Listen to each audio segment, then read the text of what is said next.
Let's continue section 1.4. This is the second part, absolute value equations. We're going to apply the following rule to solve these equations.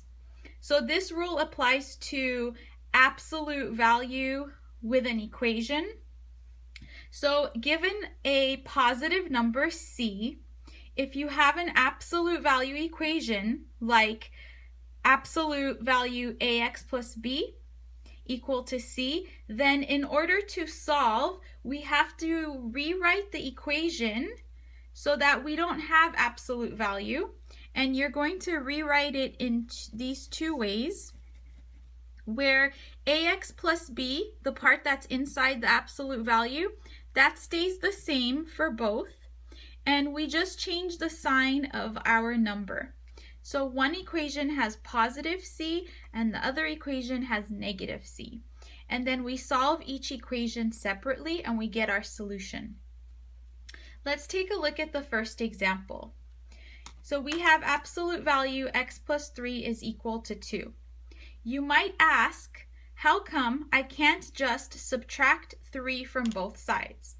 The reason being is that if you have absolute value like I do here, we cannot subtract, add, multiply, or divide into the absolute value. So this is kind of like stuck in the absolute value. And we can only solve once we remove the absolute value. That is why we use this rule, so that we can remove the absolute value, write two equations, and solve. Let's use the rule here. We have to make sure that this absolute value is isolated by itself, which it is in this case. So we write our two equations. X plus 3 equals to 2, or x plus 3 is equal to negative 2. We subtract 3 from both cases.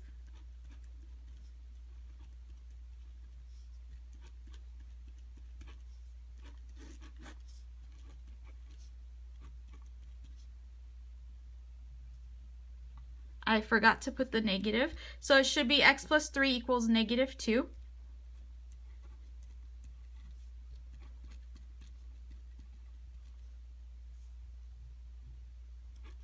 So we have our two solutions, and these two solutions are the only two numbers that will solve this equation.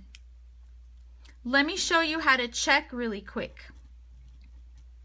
To check your work, we have to check each answer. Start with negative 1. Plug it into the original equation.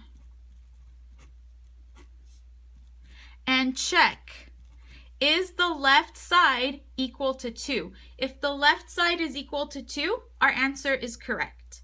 If it's not, then our answer would be incorrect. Remember, you have to take the absolute value. Absolute value of 2 is 2, so we get left is equal to right, so I know it's correct. Let's check negative 5. Do the same thing. Plug it in. You're checking to see if this left side is equal to 2. Remember, you have to take the absolute value of negative 2. That's 2. Left and right sides are equal, so both solutions work. Let's take a look at the second example. This one's a little different because absolute value is not isolated. You have to get this absolute value by itself on the left side. So I have to subtract 6, and we also have to divide by 2. Then we can apply the rule. Okay, we do not apply our rule at this point. You have to isolate first. Let's do that.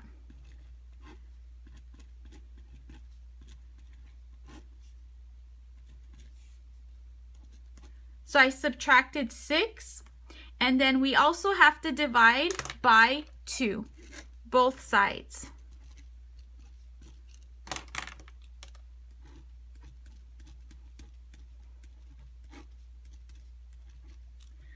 Once absolute value is isolated, that is when I can apply the rule, break this into two equations,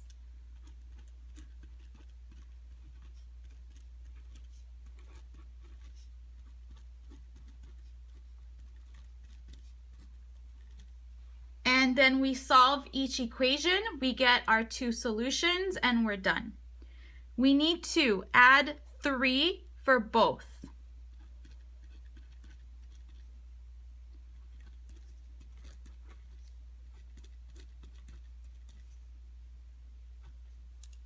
So remember, you're adding 3 to both sides.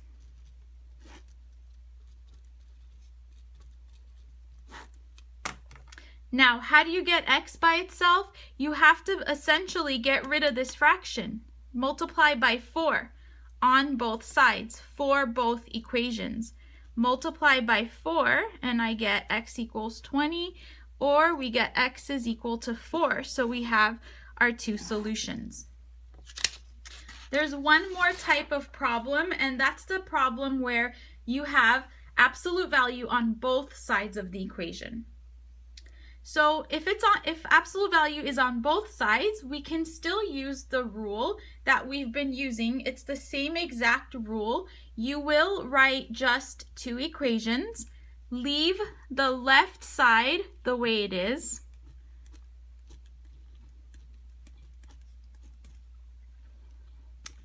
so our first equation is essentially the same, but no absolute value. The second equation, the left side is the same. However, you want to put a negative on the right side. And we do have to distribute. That is why I'm using parentheses. So let's start. To eliminate our fractions, we are going to multiply through every part by the common denominator, which is 6.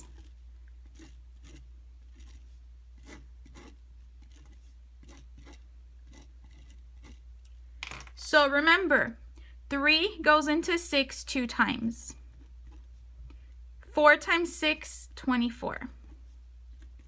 6 goes into 6 once. The first equation doesn't have any fractions. Second equation, you have to distribute this negative.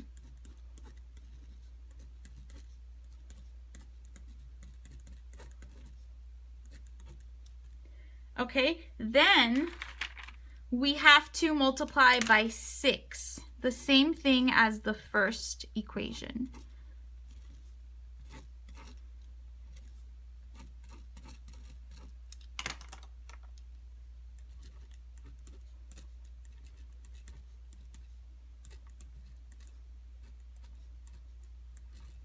Okay, so now we just solve these two equations.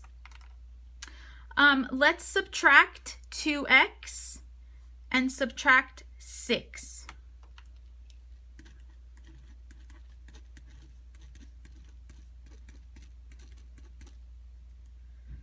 Let's add 5x. Add 24.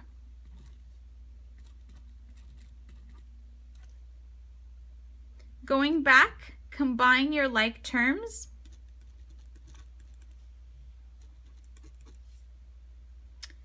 Divide by 3. Combine like terms.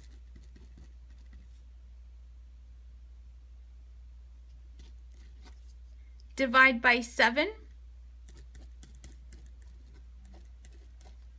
And we have our two solutions. And again, you can check your work. Just take the answer, plug it back into the original, take the absolute value, and then you should get that the right and the left sides are equal.